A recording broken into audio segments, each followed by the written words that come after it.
Hello everyone, and welcome to my channel. Today I will be reading to you a little tale about Adrian Carton de Wiart. Or Wiart, I'm not entirely sure. It's Belgian. Lieutenant General Sir Adrian Paul Ghislain Carton de Wiart, who I will henceforth refer to as Carton. Born 5th of May 1880, died 5th of June 1963. He was a British Army officer born of Belgian and Irish parents. He was awarded the Victoria Cross, the highest military decoration awarded in valour in the face of the enemy in various Commonwealth countries.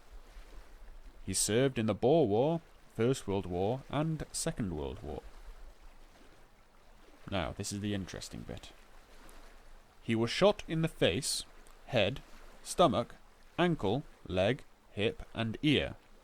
He was blinded in his left eye, survived 2 plane crashes, tunnelled out of a prisoner of war camp, and tore off his own fingers when a doctor declined to amputate them.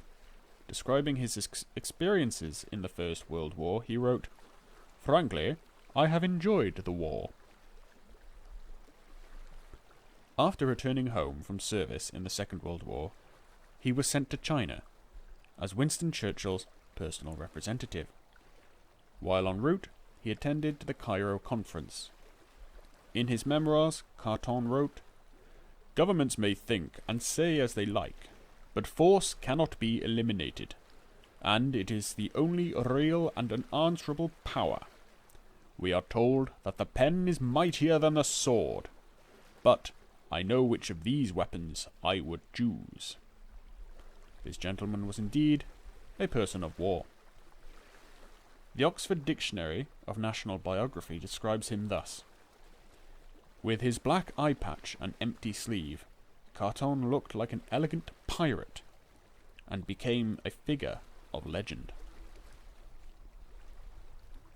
A little on his background now. Carton was born in the aristocratic family in Brussels, eldest son of Léon Constant Ghislain Carton de Wiart and Ernestine Wenzig. By his contemporaries, he was widely believed to be an illegitimate son of King Leopold II of the Belgians. He was a potential prince, illegitimately so. In 1891, his English stepmother sent him to a boarding school in England, the Roman Catholic Oratory School. From there, he went to Balliol College, Oxford, but left to join the British Army at the time of the Second Boer War, around 1899, where he entered under the false name of Trooper Carton, claiming to be 25 years old, his real age no more than 20. During the Second Boer War, Carton was wounded in his stomach and groin in South Africa early in the Second Boer War and was invalided home. His father was furious when he learned his son had abandoned his studies, but allowed his son to remain in the army. Very generous of him. After another brief period at Oxford, he was given a commission in the 2nd Imperial Light Horse. He saw action in South Africa again, and on 14th of September 1901, was given a regular commission as a 2nd Lieutenant in the 4th Dragoon Guards. Carton was transferred to India in 1902. He enjoyed sports, especially shooting and pig sticking, which I had to look up. It's chasing down pigs and hogs and wild boar and hitting them with sticks. What a lovely sport. Character, interests and life in the Edwardian Army. Carton's serious wound in the Boer War instilled in him a strong desire for physical fitness, and he ran, jogged, walked and played sports on a regular basis. In male company he was a delightful character and must hold the world record for bad language. After his regiment was transferred to South Africa, he was promoted to supernumerary lieutenant on 16th of July 1904 and appointed an aide-de-camp in Commander-in-Chief Sir Henry Hildyard the following July. He describes this period lasting up to 1914 as his heyday, the title of Chapter 3 of his autobiography.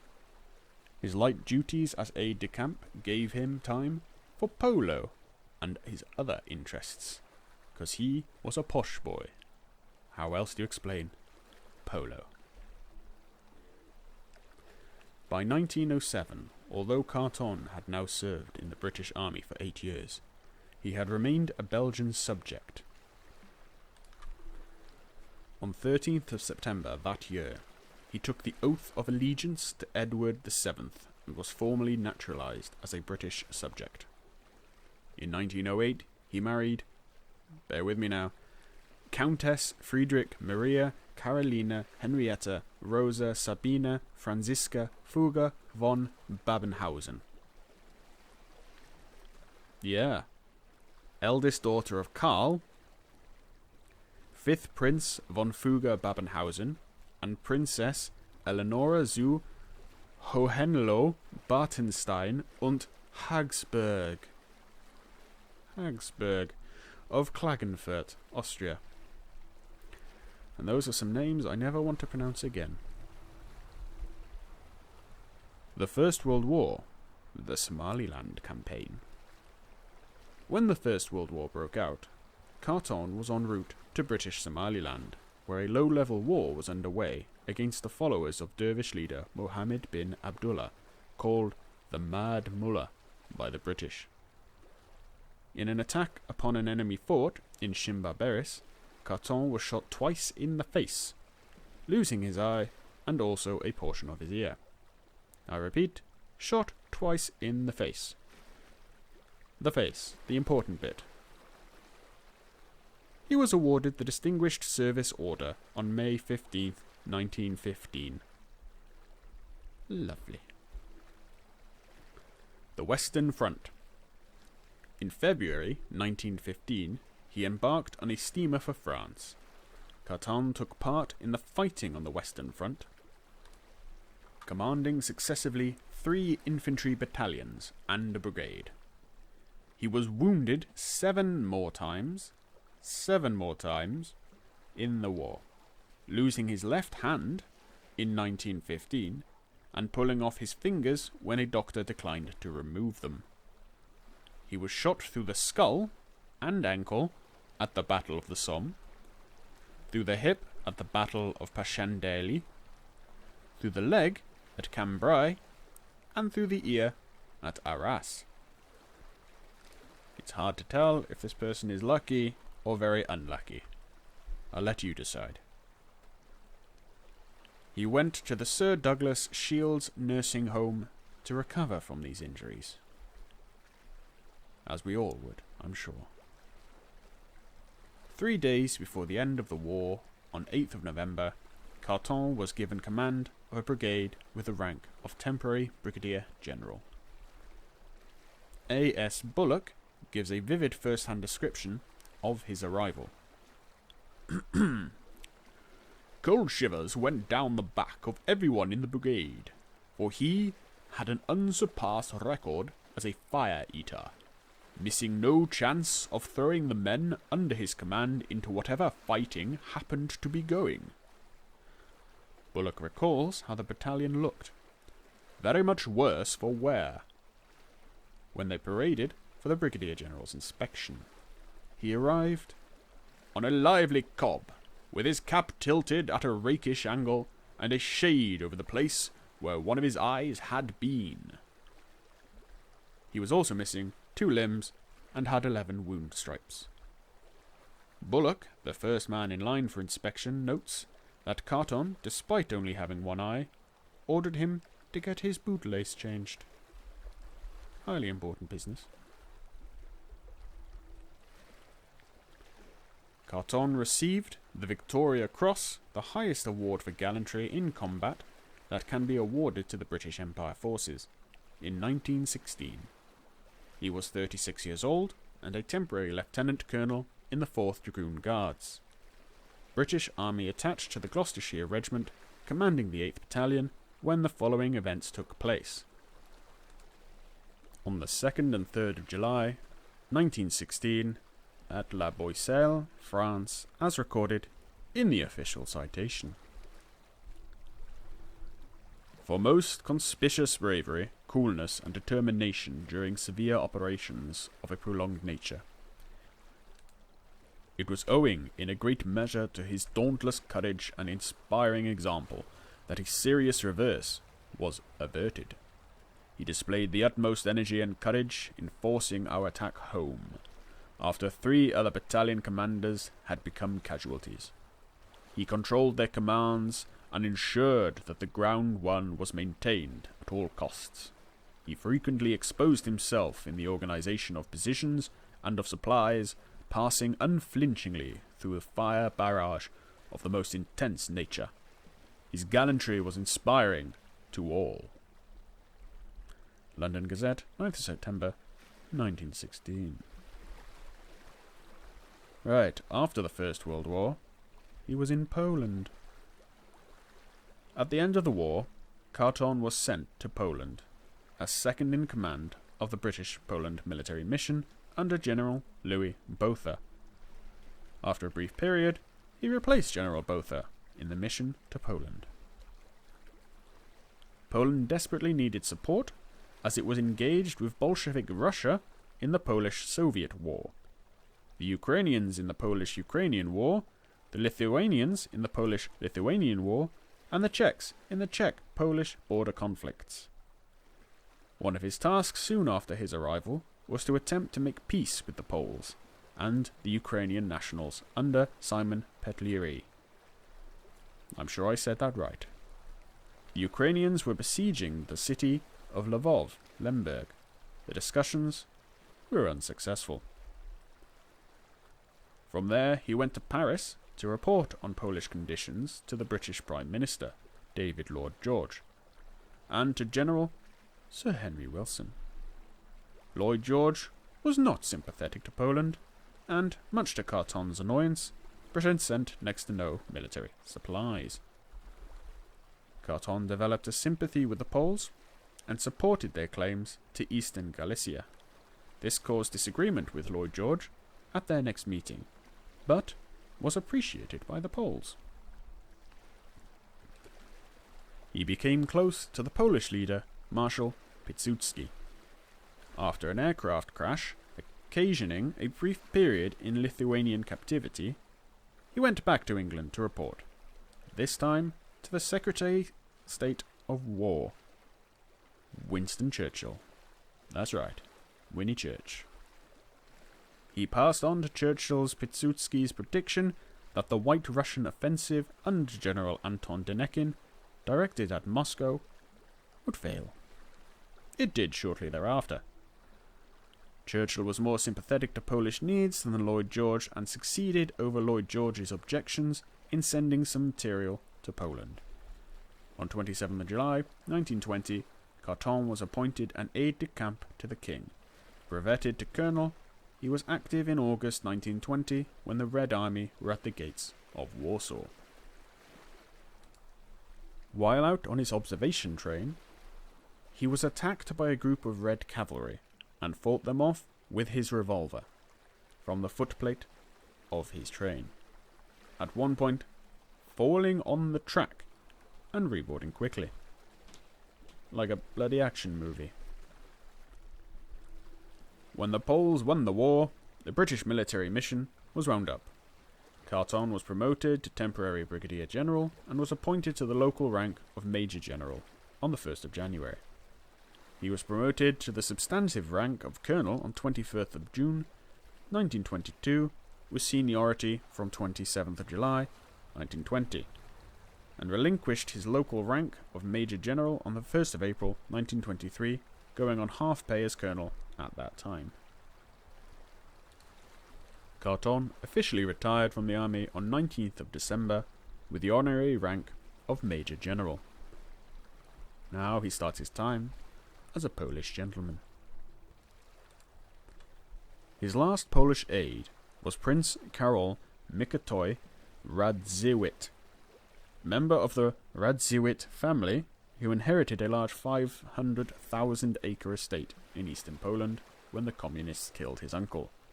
And I apologize to the prince for butchering his name, as I undoubtedly did. They became friends, and Carton was given the use of a large estate called Prostin in the Pripet marshes, a wetland area larger than Ireland and surrounded by water and forests. In this location, Carton spent the rest of the interwar years. In his memoirs, he said, "In my 15 years in the marshes, I did not waste one day without hunting." That's a lot of hunting. After 15 years, apparently, of hunting, Carton's peaceful Polish life was interrupted by the looming war. When he was recalled in July 1939, an appointment to his old job as head of the British military mission to Poland. Poland was attacked by Nazi Germany on 1st of September, and on the 17th of September, the Soviets, allied with Germany, attacked Poland from the east. Soon, Soviet forces overran Prostin, and Carton lost all his guns, his fishing rods, clothing and furniture. What a tragedy. He lost his fishing rods. They were packed up by the Soviets and stored in the Minsk Museum, but destroyed by the Germans in later fighting. He never saw the area again, but, as he said, "They did not manage to take my memories." And frankly, I find it weird that they boxed up his fishing rods, clothing and furniture and put them in a museum. The Second World War. Polish Campaign, 1939. As Polish resistance weakened, Carton evacuated his mission from Warsaw along with the Polish government. Carton made his way with the rest of the British mission to the Romanian border, with both the Germans and Soviets in pursuit, his car convoy being attacked by the Luftwaffe on the road. He was in danger of arrest in Romania and got out by aircraft on 21st of September with a false passport, just in time as the pro-Allied Romanian Prime Minister was assassinated that day. The Norwegian Campaign, 1940. Recalled to a special appointment in the army in the autumn of 1939, Carton reverted to his former rank of colonel. He was then granted the rank of acting major general on 28th of November. Carton was summoned in April 1940 to take charge of a hastily drawn-together Anglo-French force to occupy Namsos, a small town in the middle of Norway, in order to attack and take the nearby town of Trondheim's Fjord. Trondheim's Fjord? Norwegians, correct me in the comments. He flew to Namsos to reconnoitre the location before the troops arrived. When his short Sunderland flying boat landed, it was attacked by a German fighter, and his aide was wounded and had to be evacuated. After French Alpine troops landed, without their transport mules and missing straps for their skis, the Luftwaffe bombed and destroyed the towns of Namsos. Despite these handicaps, Carton managed to move his forces over the mountains and down to Trondheim's Fjord, where they were shelled by German destroyers. They had no artillery to challenge the German ships, so it soon became apparent that the whole Norwegian campaign was fast becoming a failure. The naval attack on Trondheim, the reason for the Namsos landing, did not happen, and his troops were exposed without guns, transport, air cover, or skis in 1.5 feet of snow. They were being attacked by German ski troops, machine-gunned and bombed from the air, and the German Navy was landing troops to his rear. He recommended withdrawal, but was asked to hold position for political reasons, which he did. After orders and counter-orders from London, the decision to evacuate was made. However, on the date set to evacuate the troops, the ships did not appear. The next night, a naval force finally arrived, led through the fog by Lord Louis Mountbatten. The transport successfully evacuated the entire force amid heavy bombardment by the Germans, resulting in the sinking of 2 destroyers, the French Bison and the British HMS Afridi.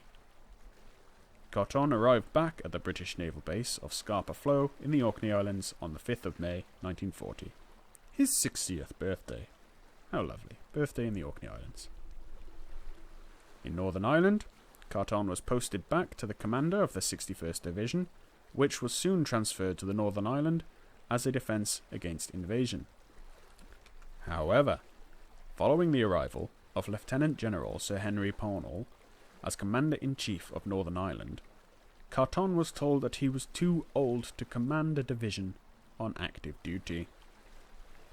Must have been a harsh conversation. British military mission to Yugoslavia, 1941.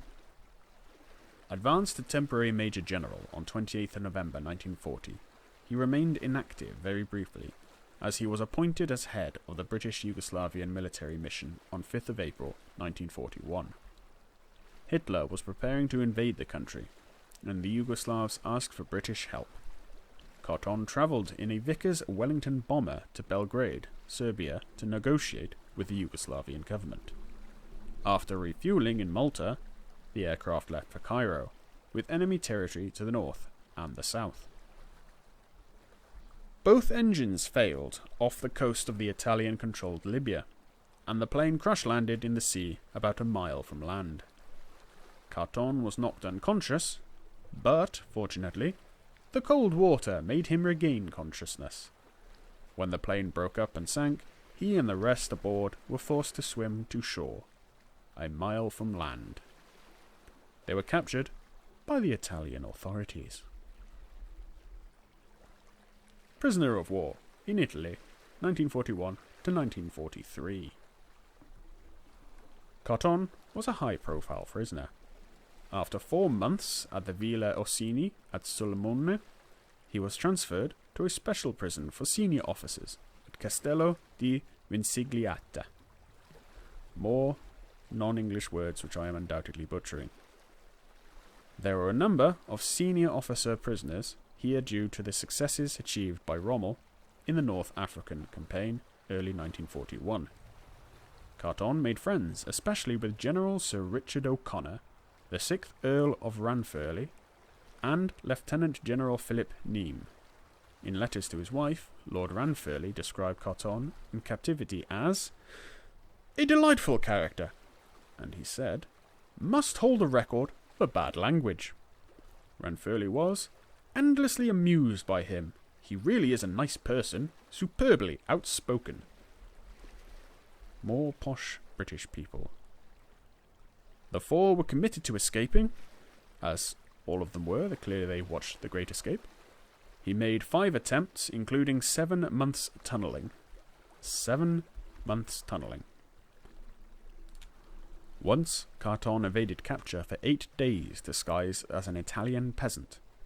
He was in northern Italy, could not speak Italian, and was 61 years old at the time, with an eye patch, 1 empty sleeve, and multiple injuries and scars. Then, in a surprising development, Carton was taken from prison in August 1943 and driven to Rome. Lovely place. The Italian government was secretly planning to leave the war and wanted Carton to send the message to the British Army about a peace treaty with the UK. Carton was to accompany an Italian negotiator, General Giacomo Zanussi, to Lisbon to meet Allied contacts to negotiate the surrender. To keep the mission secret, Carton was told he needed civilian clothes. Distrusting Italian tailors, he stated that he had no objection provided he did not resemble a gigolo, a fear I'm sure we all have of the tailors. In Happy Odyssey, he described the resultant suit as being as good as anything that ever came out of Savile Row. When they reached Lisbon, Carton was released and made his way to England, reaching there 28th of August 1943. The China Mission, 1943 to 1947. Within a month of his arrival back in England, Carton was summoned to spend a night at the Prime Minister's country home at Chequers.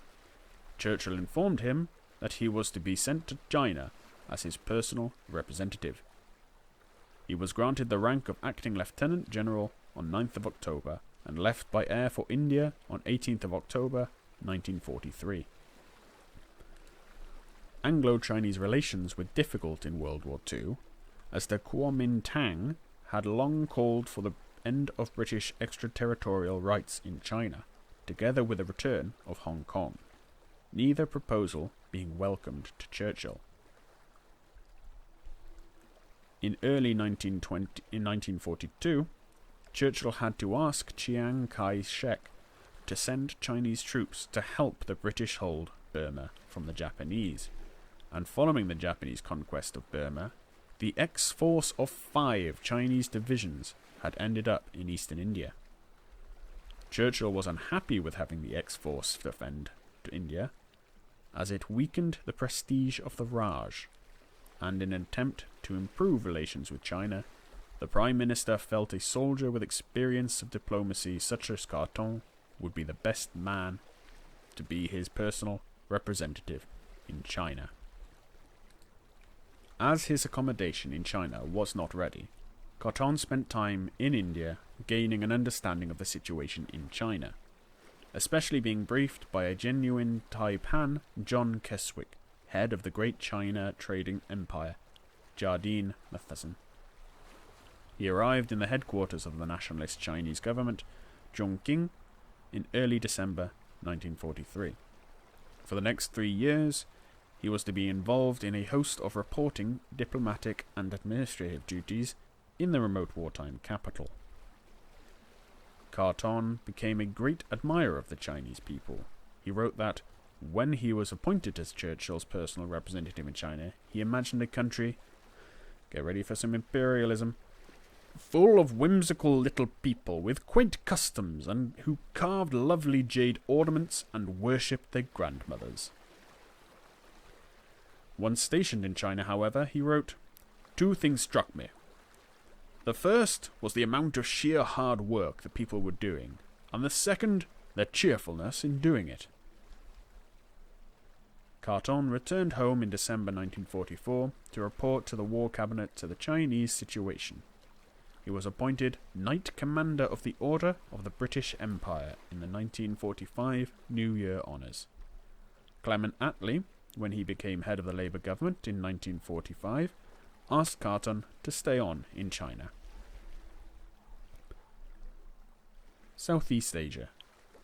Carton was assigned to a tour of the Burma front, and after meeting Admiral Sir James Somerville, Commander-in-Chief of the British Eastern Fleet, he was given a front seat on the bridge of the battleship HMS Queen Elizabeth for the bombardment of Sabang in the Netherlands East Indies, 1945, including air battles between Japanese fighters and British carrier aircraft. A good part of Carton's reporting had to do with the increasing power of the Chinese communists. The journalist and historian Max Hastings writes, De Wiart despised all communists on principle, denouncing Mao Zedong, as a fanatic, and added, I cannot believe he means business.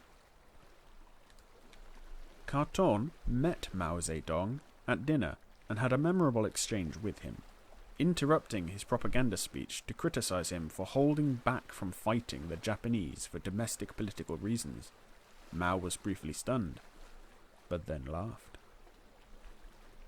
After the Japanese surrender in August 1945, Carton flew to Singapore to participate in the formal surrender. After a visit to Peking, he moved to Nanking, the now liberated nationalist capital, accompanied by Julian Amory, the British Prime Minister's personal representative to Chiang. A visit to Tokyo to meet General Douglas MacArthur came at the end of his tenure. He was now 66 and ready to retire, despite the offer of a job by Chiang. Carton retired in October 1947 with an honorary rank of Lieutenant General. His retirement and death. En route home via French Indochina, Carton stopped in Rangoon as a guest of the army commander. Coming down a set of stairs, he slipped on a coconut matting, fell down, broke several vertebrae, and knocked himself unconscious. He is a lucky fella. He was admitted to Rangoon Hospital, where he was treated. He was perfectly fine at the end of it. In 1949, his then wife passed away. Afterwards, in 1951, at the age of 71, he married Ruth Myrtle Muriel Joan McKechnie, a divorcee known as Joan Sutherland, 23 years his junior. They settled at Aganar House, Killinardish, County Cork, Ireland. Now I apologise to the Irish for butchering their names. At 83 years old, after being shot in the face, and the head, and the stomach, and the ankle, leg, hip, and ear, losing sight in his left eye, nearly dying in 2 plane crashes, tunnelling out of a prisoner of war camp, tearing off his own 2 fingers, 2 world wars, the Boer War, falling down some stairs. He died on the 6th of June, 1963. I'd like to thank you all for listening. If you've made it this far, do please like and subscribe. Put a comment down in the comment section, tell me all the pronunciations I got wrong. And if there's any particular figure in history you'd like me to read up on next, do please let me know. Thank you all for listening. Take care.